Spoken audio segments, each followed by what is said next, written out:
Subscribe பட்டனை அமுக்குங்க, bell பட்டனை அமுக்குங்க. வாழ்க வளமுடன். இப்படிக்கு பாட்டி வைத்தியம். வணக்கம்ப்பா, உங்கள் பாட்டி பேசுகிறேன்.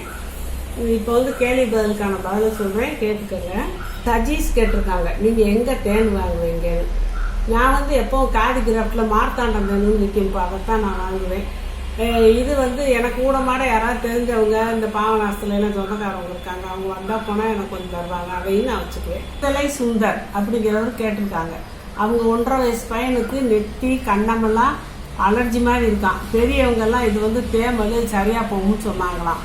டாக்டர்கிட்ட போனதுக்கு அவர் ஏதோ க்ரீம் கொடுத்தாராம், தடவுனாலும் திருப்பி வருவாங்க, என்ன செய்யன்னு கேட்டிருக்காங்க.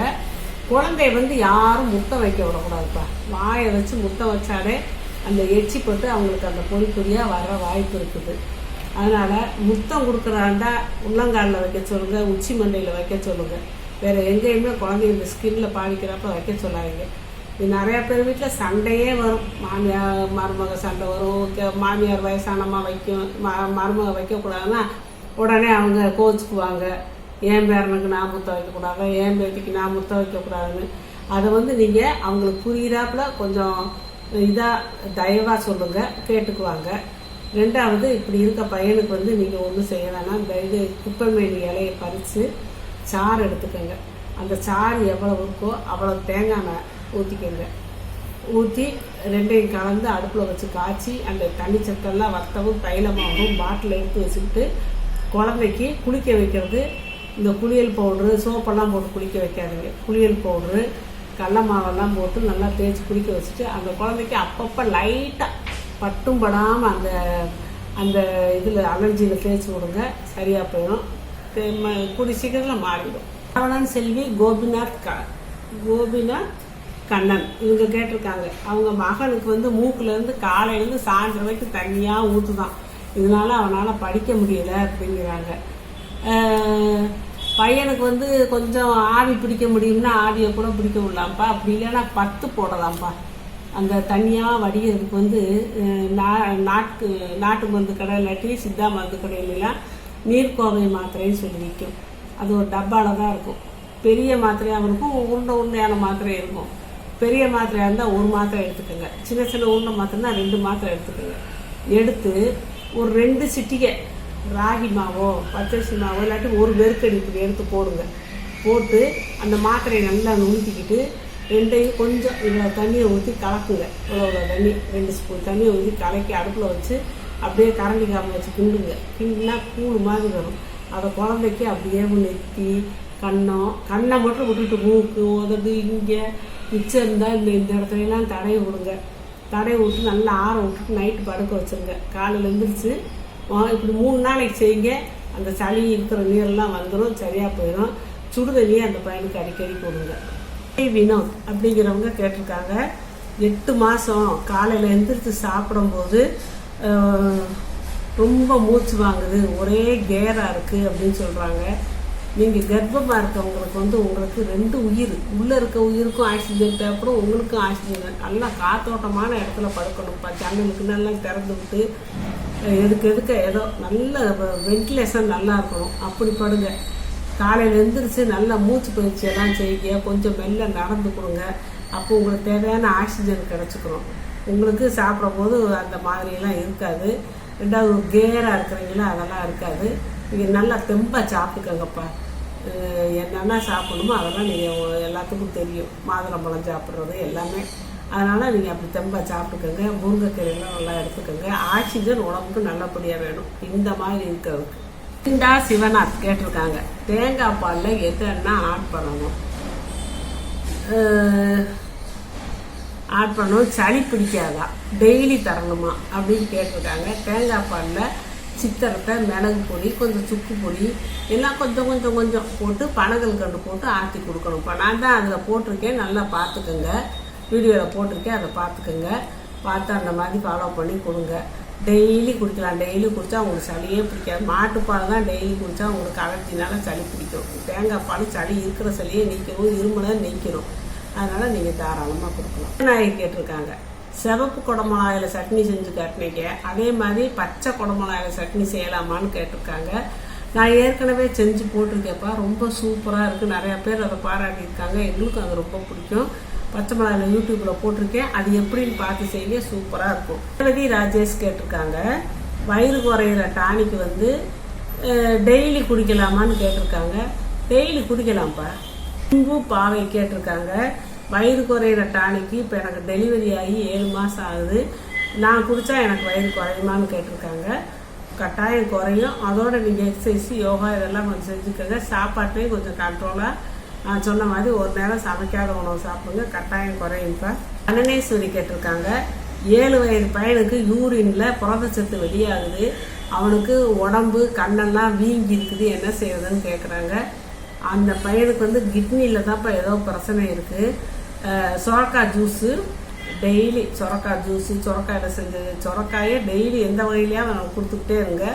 2வது, நீங்கள் எந்த லெவலில் அவனுக்கு கிட்னி பிரச்சனை இருக்குங்கிறத நீங்கள் செக் பண்ணி நீங்கள் டாக்டர்கிட்ட காமிச்சு நீங்கள் ட்ரீட்மெண்ட் எடுங்க. இருந்தாலும் இந்த சொரக்காயை மட்டும் விட்டுறாதீங்க, டெய்லி செய்யுங்க, சரியா போகும். ராஜீவ் காந்தி கேட்டிருக்காங்கப்பா, இட்லிக்கு வந்து ரைஸை எவ்வளோ நேரம் அரைக்கணும்னு. எவ்வளோ நேரம் அரைக்கணும்ல, உங்களுக்கு அரிசி நிறைய அரிசின்னா நிறைய நேரம் அரைக்க வேண்டியது, குறைய அரிசின்னா கொஞ்சம் நேரம். அது வந்து நம்ம ரொம்ப வலுவலுன்னு இல்லாமல் சொரன்னு இல்லாமல் கொஞ்சம் இட்லி பதம்னு சொல்லுவாங்கப்பா. ரொம்ப வலுவலுப்பு இல்லாமல் அதுக்கு முந்தின ஸ்டேஜில் கொஞ்சம் தொட்டு பார்த்தா நெருன்னு இருக்கிறாப்புல, அந்த அளவுக்கு எடுத்தீங்கன்னா இட்லி நல்லா பூ போல வரும்ப்பா. சீதாராமன் கேட்டிருக்காருப்பா, ஆஃப்டர் டெலிவரிக்கு லேகிய சொல்லுங்கன்னு கேட்டிருக்காங்க. அது லேகியம் வந்து நிறையா வரும்ப்பா, அது மருந்துகள்லாம் சொல்ல போனால். இப்போ அதெல்லாம் பொம்பளையை வந்து தயார் பண்ணி வீட்டில் செய்கிறது ரொம்ப கஷ்டப்படுறாங்க, அது சொன்னாலும் வேஸ்ட்டு. அதனால் இந்த கடையில் விற்கிது, சித்தா மருந்து கடையில் விற்கிது. அப்பப்போ நீங்கள் மாதம் ஒரு டப்பா வாங்கி, ஒரு டப்பாவோ 2 டப்பாவோ வாங்கி நீங்கள் சேர்த்துக்கோங்கப்பா.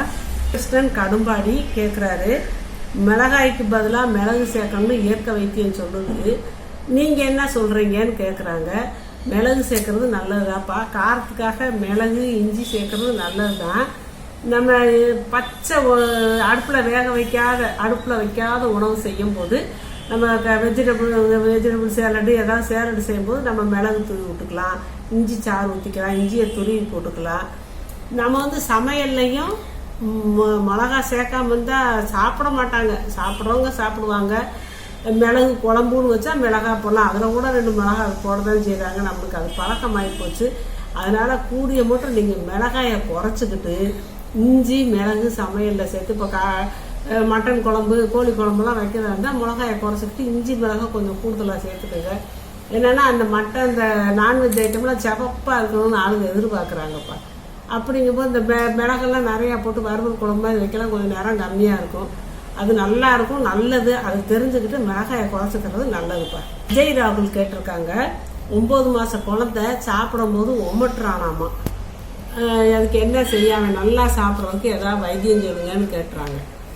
9 மாத குழந்தை ஒமட்டுறானாப்பா, ஒன்று அவனுக்கு பசிக்கும் போது நீங்கள் ஊட்டணும். நீங்கள் நினைச்ச நேரம் ஊட்டினா அவனுக்கு பசிக்காமல் இருந்தால் அவன் சாப்பிட மாட்டான். 2வது, அவனுக்கு கொடுக்குற ஃபுட்டை வந்து நீங்கள் வாயில் வச்சு பார்க்கணும், நல்லா இருக்கா, சாப்பிட முடியுமான்னு. நீங்கள் வச்சு பார்த்துட்டு உங்களுக்கு டேஸ்ட் நல்லா இருந்துச்சுன்னா குழந்தைக்கு கொடுத்து பாருங்கள். அப்படி இல்லைன்னா அவனுக்கு வயிற்றில் மந்தம் மட்டும் இருந்துச்சுன்னா சாப்பிட முடியாது, சளி பிடிச்சிருந்தா சாப்பிட மாட்டாங்க. அதனால நீங்கள் என்ன செய்யணும், அந்த ஒரு மந்தம் வந்த சமயத்தில்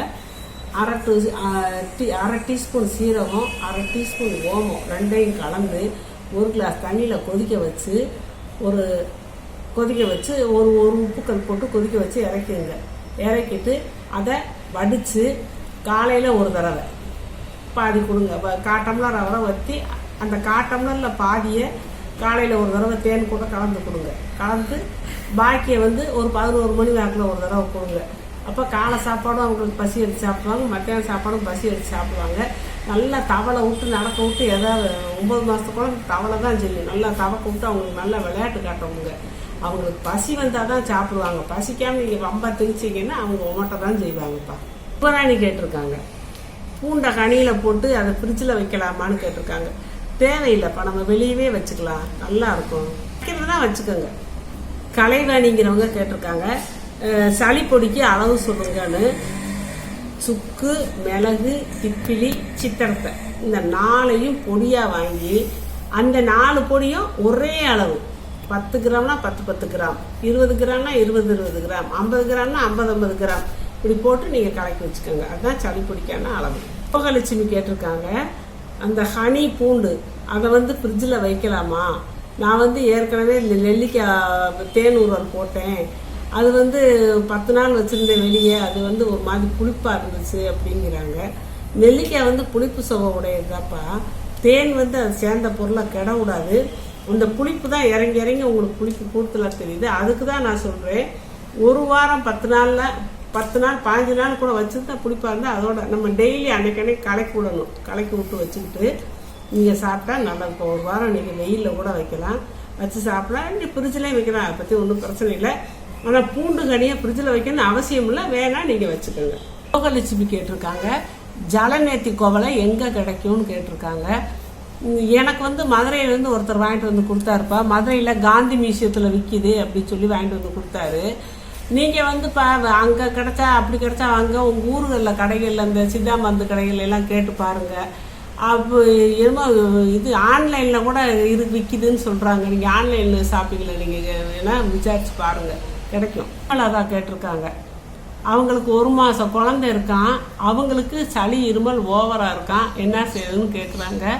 நான் சளிப்பொடி யூடியூப்பில் போட்டிருக்கேன்ப்பா, அதை எடுத்து நீங்கள் 3 நாள் சாப்பிட்டாலே எல்லாம் சரியாக போயிரும்ப்பா. சரண்யா மோகன் கேட்டிருக்காங்க, அவங்க கணவருக்கு சளி இருமல் ஓவராக 1 மாதமாக இருக்கான், நைட்டில் அப்படி இருக்கான். ஆனால் அவங்க டாக்டர்கிட்ட வரமாட்டேங்கிறாரா, என்ன செய்யன்னு கேட்டிருக்காங்க. நான் சளி இருமலுக்கான பொடி யூடியூப்பில் போட்டிருக்கேன்ப்பா, அதை பார்த்து நீங்கள் ரெடி பண்ணிக்கிட்டு அவருக்கு காலையிலையும் சாயந்தரம் 3 நேரம் கொடுங்க, சரியாக போயிடும். இப்போ நிறைய பேர்ப்பா நான் அவங்க கொஸ்டினுக்கு ஆன்சர் சொல்கிறதுலன்னு கேட்குறாங்க. சொல்லிக்கிட்டு தான் இருக்கேன். நான் அதுக்குன்னு சொல்லி பார்வையாளர்கள் கேள்வி பதில் நான் போட்டிருக்கேன், அதை பார்த்துக்கோங்கப்பா. அதை பார்த்தீங்கன்னா உங்களுக்கு தெரியும். நான் வரிசையாக கேள்வி பதில் போட்டுக்கிட்டே இருக்கேன். அதில் போட்டு பார்த்தீங்கன்னா நீங்கள் கேட்ட கேள்விக்கெல்லாம் நான் பதில் சொல்லிடுறேன்ப்பா. அதை கட்டாயம் நீங்கள் பார்த்து தெரிஞ்சுக்கோங்க. சப்ஸ்கிரைப் பட்டனை அமுக்குங்க, பெல்லு பட்டனை அமுக்குங்க. வாழ்க வளமுடன். இப்படிக்கு பாட்டி வைத்தியம்.